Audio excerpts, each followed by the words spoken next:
नमस्कार दोस्तों, आपका स्वागत है। दोस्तों, जैसा कि आप सभी जानते हैं, परीक्षाएं मनुष्य जीवन का एक अभिन्न हिस्सा हैं। ये मनुष्य के जन्म से प्रारंभ होकर उसके जीवन के अंत तक किसी न किसी रूप में चलती रहती हैं। जीवन में आने वाली अलग अलग समस्याएं ही हमारी वास्तविक गुरु होती हैं।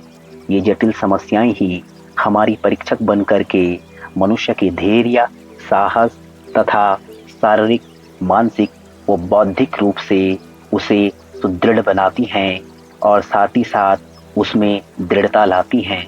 दोस्तों, यही परीक्षाएं पथ प्रदर्शक बनकर जीवन की दिशा एवं दशा तय करती हैं। यही हमारी व्यक्तिगत एवं सामाजिक प्रगति का आधार होती हैं। यही कारण है कि ये हमारे जीवन की कसौटी भी हैं और प्रकृति का सोपान भी। दोस्तों, हमारी योग्यता की परख इन्हीं परीक्षाओं से होती है। समस्याओं को परास्त करके सफलता प्राप्त करने से जो आनंद की प्राप्ति होती है, वह स्वयं अनुभव करके ही समझी जा सकती है। केवल शब्दों के माध्यम से इसको समझाया नहीं जा सकता है। दोस्तों, परीक्षाएं भय एवं संतरास का कारण नहीं है, बल्कि यह तो आनंद का स्रोत होती हैं।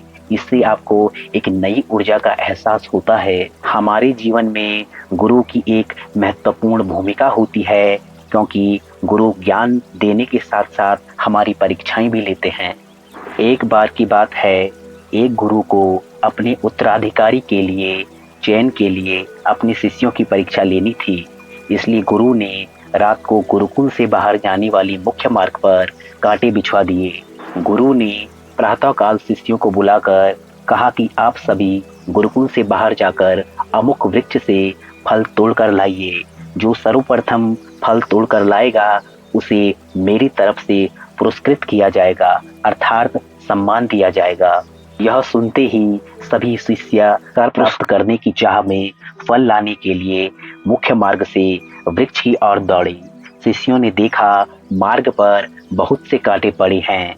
उनमें से कुछ शिष्य कांटों से किसी तरीके से बचते बचाते तथा कुछ शिष्य कांटों के ऊपर चलकर ही अपने पाँव में घावों के साथ फल लाकर वापस गुरुकुल में गुरु के पास पहुँचे। किंतु उनका एक शिष्य अभी तक उनके पास नहीं लौटा। उसे आने में बहुत देर हो गई। जब वह उनका अंतिम शिष्य भी उनके पास पहुँच गया, तब सभी शिष्य गुरु की ओर टकटकी लगाकर देखते हैं कि गुरु उचित सम्मान किस शिष्य को देते हैं।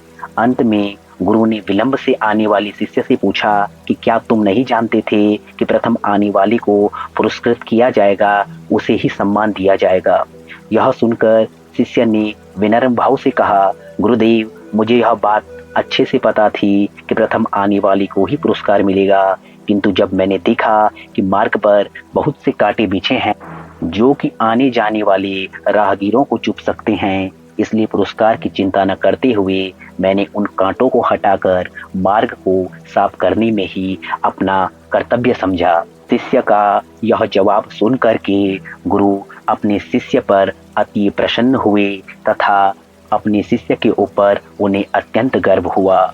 उन्होंने उसी वक्त घोषणा की कि मैंने अपना उत्तराधिकारी पा लिया है। यही मेरा सच्चा शिष्य है जो गुरु बनकर देश को योग्य नागरिक दे सकता है। दोस्तों, इस लघु कथा से हमें जो सीख मिलती है वह यह है कि वास्तव में ज्ञान वही है जो मानवीय मूल्यों पर आधारित हो तथा जिससे मनुष्य में परहित का भाव जागृत हो सके। धन्यवाद।